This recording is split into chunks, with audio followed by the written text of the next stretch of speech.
자, 이제 실습을 시작해 보도록 하겠습니다. R 코드를 이용해서 이제 실습을 할 것인데요.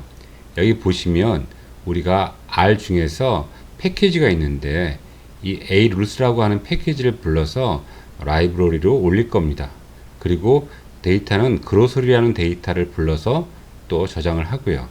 이런 절차를 거치고 난 다음에는 그 A 룰스에 들어있는 함수 중에서 apply라는 함수를 이용해서 이 그로서리 데이터를 처리하는데요. 서포트가 즉 지지도가 0.5 이상, 컨피던스 즉 신뢰도가 0.9 이상인 경우에만 이제 저희가 뽑아서 룰을 만들 겁니다. 연관성 규칙을 만드는 것이죠. 그리고 그 연관성 규칙을 요약해서 보여줍니다. 기본적으로는 4글 정도의 R 코드이긴 하지만 이것 가지고서는 약간 부족하기 때문에 제가 나눠드리는 R 코드는 좀 복잡해 보일 겁니다. 하지만 자세히 보시면 A룰 라이브러리 불러서 데이터 확인하고요. 그리고 빈도수 가장 높은 품목 보고 어소시에이션 룰을 찾고 컨피던스 순으로 정리하기도 하고 리프트 순으로 정리하기도 합니다. 이러한 절차를 가지고 이제 실습을 진행해 보도록 하겠습니다.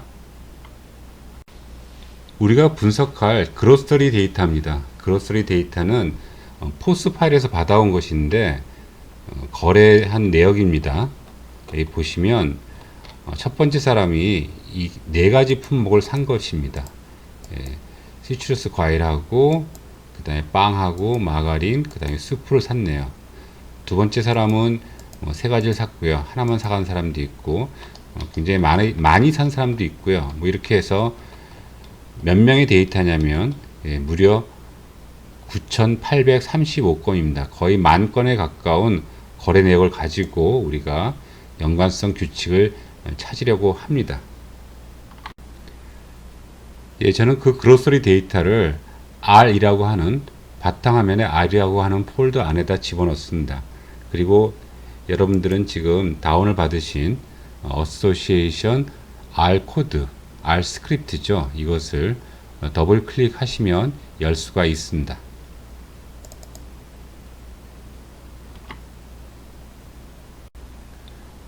혹시 아직까지 R 스튜디오를 설치하지 못한 학생도 있나요? 설마 그러지는 않겠죠. 그런 학생들은 저한테 오세요. 그런데 아마 지금까지 아무런 질문이 없는 거 보니까 R 스튜디오는 모두 다 성공적으로 설치한 것으로 믿고 시작해 보도록 하겠습니다. 자, 그러면 여기가 지금 불러온 R 스크립트입니다. 이 R 스크립트를 저희가 한 줄 한 줄씩 실행을 하면 그 다음에 여기에 콘솔 창에서 실행되고 결과가 우측에 나타나겠죠. 자, 첫 번째부터 이제 실행을 하도록 하겠습니다. 먼저 A 룰이라고 하는 패키지를 불러와야 되겠죠. 첫 번째 줄은 실행이 안 되니까 런 시키면 자연스럽게 첫 번째 줄 다음 줄이 실행이 됩니다. 그런데 에러가 났군요.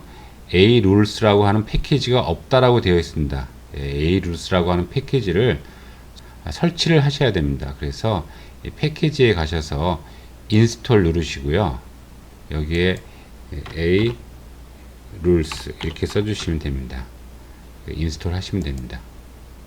그러면 왼쪽 아래에 보시다시피 A 룰스라고 하는 패키지를 인스톨하고 있다라는 내용이 나오고 있습니다.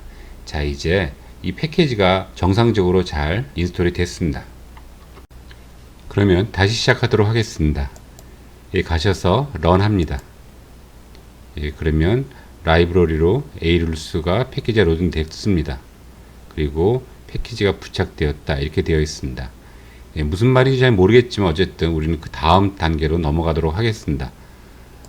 또 런 하고요. 보시면 그로서리라는 데이터를 불러오는 것입니다. 트랜스액션 포맷으로 불러오기 이렇게 되어 있는데 그냥 불러오는 게 아니라 트랜스액션 포맷으로 불러오는 이유는 데이터의 형태가 이렇게 되어 있습니다. 그런데 이러한 형태의 데이터를 R 코드나 다른 통계 패키지에서 읽을 수 없기 때문에 이것을 트랜스액션, 거래라는 변수와 그리고 제품 변수별로 다시 정리를 해줘야 됩니다. 그 방법이 트랜스액션 매트릭스로 읽어주는 방법이었던 것입니다. 자, 그런데 우리가 이것을 이렇게 read.transaction이라고 하는 명령어로 읽으려고 했더니 지금 에러가 났죠. 그런 파일이 없다라고 합니다. 그래서 파일을 다시 보니까 제가 지금 어드민이 아니라 리라고 되어 있거든요. 제 파일은. 자, 그래서 이것을 리라고 고치도록 하겠습니다. 자, 이제는 아무런 문제 없이 실행이 되겠죠. 런 하겠습니다. 읽어보셨습니다. 자, 그러면 그 데이터가 어떻게 생겼는지를 한번 보도록 하겠습니다. 원래 그로서리 데이터는 행렬로 표시되어 있습니다. 9835가 이것이 거래 건수였죠. 그리고 169가 거기서 거래된 아이템의 개수일 것입니다.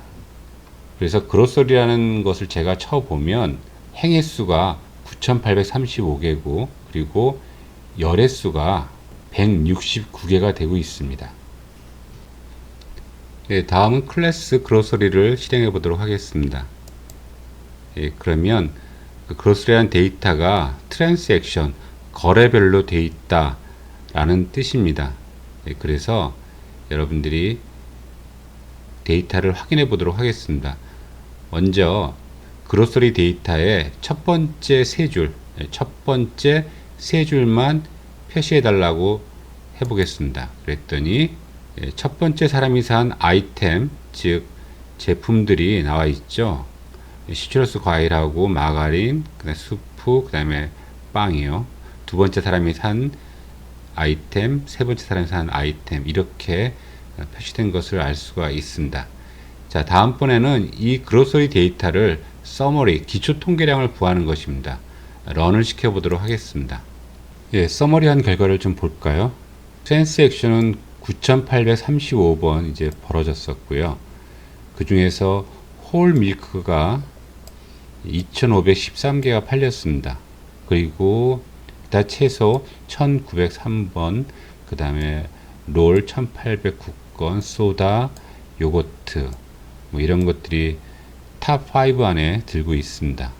그리고 거래는 하나만 사가지고 간 경우의 거래수가 2159건이요.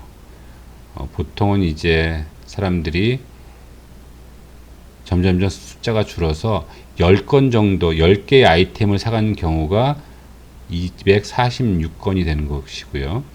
가장 많은 아이템을 사간 사람이 32개를 산 사람이군요. 그것이 한 건이 있었습니다. 그리고 미니멈, 맥시멈 값이 있고, 마지막 거는 여러분들 신경 안 쓰셔도 될 것 같습니다. 여기까지가 기초 통계량 요약입니다. 이번에는 가장 빈도수가 많은 품목을 보도록 하겠습니다. 런 시켜 보도록 하겠습니다. 그러면 frequent item 이렇게 해서 eclet 함수를 이용해서 그것을 구했는데요. 즉 서포트가 0.07 이상이고 그 다음에 최고 길이가 15개입니다. 그런 경우에 우리가 구해봤더니 결과가 이렇게 나옵니다. 결과 해석하기 어렵죠. 다음 줄을 바로 넘어가도록 하겠습니다. 그러면 그게 무슨 뜻인지를 알 수가 있을 것입니다. 자, frequent item이라는 것을 데이터셋으로 해서 그것을 들여다봤더니 이렇게 생겼습니다. 기타 채소와 홀 밀크 이 두 개가 동시에 일어나는 경우가 7.4%였거든요. 전체 카운트가 736건이요. 홀 밀크는 전체 25%에서 나타났네요. 즉 한 10,000건 정도였었는데 그 중에서 2,500건이 홀 밀크를 포함하고 있기 때문에 서포트가 0.25가 되고 있습니다. 이렇게 서포트 값들을 쭉 표시를 해주고 있습니다. 자, 이것을 그림으로 그려보도록 하겠습니다. 아이템 프리퀀시 플롯이죠. 이것을 런 시켜보도록 하겠습니다. 그러면 가장 많이 팔리는 것부터 이렇게 프리퀀시가 그림으로 표시되어 있습니다. 우리가 아까 이것은 서머리 함수에서 봤던 거죠. 탑5요. 요거트까지. 그 외에 생수, 뿌리 채소, 열대 과일, 쇼핑백, 소세지 이런 순으로 우리가 그림으로 쉽게 볼 수가 있습니다. 이제 본격적으로 연관성 규칙을 찾아보도록 하겠습니다. 자, 그로서리 데이터를 이제 apply라는 함수로 이제 분석을 할 것인데, 서포트는 0.5% 이상 되고 컨피던스가 40% 이상 되는 것만 찾도록 하겠습니다. 그래서 그것을 룰이라는 곳에다가 집어넣도록 하겠습니다. 런 시키겠습니다. 예, 결과가 나왔는데 이 룰스만 봐서는 그 의미를 잘 알 수가 없죠. 그래서 바로 다음번에 이 결과를 컨피던스 순으로 정리를 해 보도록 하겠습니다. 런 시키도록 할게요. 그리고 나서 정리된 것을 보도록 하겠습니다. 여기 인스펙트 다음에 헤드라는 것은 탑 6만 표시하라는 것이었습니다. 그래서 이렇게 뿌리 채소와 열대 과일과 요거트를 산 경우에 우유를 사는 경우가 서포트가 0.5%고 컨피던스가 70%가 됐습니다. 그래서 컨피던스 순으로 이렇게 정리를 했습니다. 이런 걸 사면 우유를 살 확률이 높다는 얘기죠. 예, 다 오른쪽이 우유가 되고 있군요. 자, 이번에는 리프트 순으로 정리를 해 보도록 하겠습니다. 마찬가지로 런을 시켜 보도록 하겠습니다. 예, 그리고 인스펙트 했는데 전체가 다 나왔죠. 이번엔 헤드라는 말이 없기 때문에 전체가 다 나왔습니다. 그래서 이렇게 전체가 다 돼서 굉장히 보기가 쉽지가 않다는 것을 알 수 있죠. 그래서 서머리를 해보도록 하겠습니다. 서머리를 해보면 이렇게 결과가 서머리가 됩니다. 예, 제가 룰스 리프트를 서머리한 것이 아니라 룰스 컴프를 서머리했군요. 룰스 컴프는 어떤 거였습니까? 예, 컨피던스에 의해서 정리를 한 것이죠. 컨피던스 크기 순에 따라서 정리를 한 것이었고요. 그 다음에 룰스 리프트는 리프트의 크기에 따라서 정리를 한 것입니다. 솔트가 정리하다는 함수죠. 예, 그래서 여러분들은 서머리, 룰스, 리프트 한번 해보시고요. 자, 이게 지금 여러분들 보시기가 힘드니까 이제 이것을 엑셀 파일로 저장을 하도록 하겠습니다. 라이트입니다. 라이트. 런 시켜보시면 룰스 리프트가 라이트 되는데 이걸 이렇게 상태로 보지 마시고 파일로 저장하겠습니다. rules.csv 파일로 저장을 하도록 하겠습니다. 예, 룰스 CSV를 저장을 했는데요.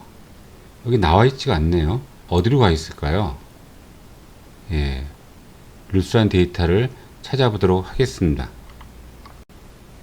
제가 처음 분석할 때 그로서리 데이터가 R 폴더에 집어넣고 제가 분석을 했었죠.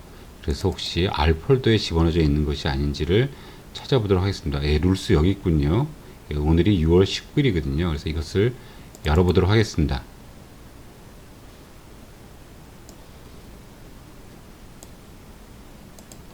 예, 이런 결과가 나왔습니다. 예, 보기가 엄청 어렵군요. 이렇게 보기가 어렵기 때문에 그래서 이 다음에 이런 것들이 있었던 거군요. 예, 그러면 이제 조금씩 바꿔가 보도록 하겠습니다. 예, 다음 주를 실행해 보도록 하겠습니다. 이 경우는 CSV 파일로 저장을 하는데 분리 기호를 사용하도록 했습니다. 자, 런 시키도록 하겠습니다. 예, 그리고 룰스 파일을 열어보니까 예, 이런 식으로 훨씬 더 정리가 잘 된 형태군요. 예, 이렇게 나왔습니다. 예, 그런데 자세히 보니까 예, 요게 룰이고 한 칸씩 밀렸죠. 이게 실은 이렇게 한 칸씩 밀려져 있어야 맞습니다. 예, 첫 번째는 처음에 이름을 지었던 그 룰 넘버인데 소팅을 하기 전에요. 270개의 그 번호기 때문에 의미가 없는 겁니다. 그래서 이번에는 이것을 지워보도록 하겠습니다. 자, 그래서 이제 이러한 명령어를 뒤에 집어넣습니다. 그리고서 이것을 실행해 보도록 하겠습니다. 자, 결과를 보니까 예, 앞에 번호가 없어졌죠. 그래서 이런 식으로 이어져 있고요. 리프트 순서대로 지금 소팅이 돼서 나와 있습니다. 예, 1이 넘는 경우가 굉장히 많죠. 자, 그러면 여러분들이 이 룰을 보시면서 어떤 것을 사니까 어떤 걸 사더라 하는 그 특별한 규칙이 있는 것을 이제 하나씩 살펴보시면서 찾아보셔야 되는 겁니다. 예, 그런 재밌는 또는 흥미로운 그런 결과를 규칙을 찾아낼 수 있는지 이때부터는 조금 좀 자세히 들여다봐야 되는 거겠죠. 예, 그래서 이것은 다른 데이터를 가지고 구한 것인데요. 예, 비슷하게 마트에서 장바구니 분석을 한 것입니다. 단지 다른 점이라고 하는 것은 여기는 술을 팔 수 있는 곳이어 가지고요. 맥주와 술, 와인 이런 것들이 리프트가 높다라는 것을 알 수가 있었습니다. 그래서 이런 경우에 술과 맥주와 그리고 와인 그리고 물 이런 것들을 같이 진열하는 것이 좋다라는 것을 알 수 있었고요. 그리고 시트루스 과일과 고기, 터키가 같이 팔리는 경우가 많았다는 걸 알 수가 있죠. 그래서 이것도 같은 섹션에 진열을 해 놓으면 더 많이 매출을 올릴 수가 있겠죠. 이제 여러분들이 직접 분석해 볼 자료를 소개하도록 하겠습니다.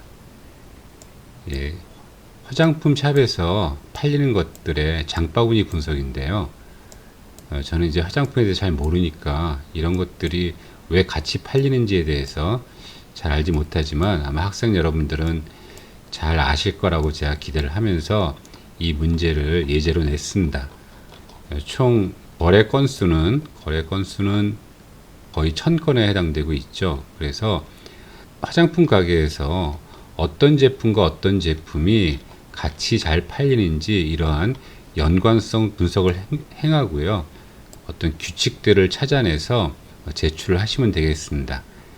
제출하실 때 그냥 엑셀 파일만 내지 마시고 그것의 엑셀 파일 안에다가 본인이 발견한 룰에 대한 어떤 간단한 정리를 적어 주셨으면 좋겠습니다.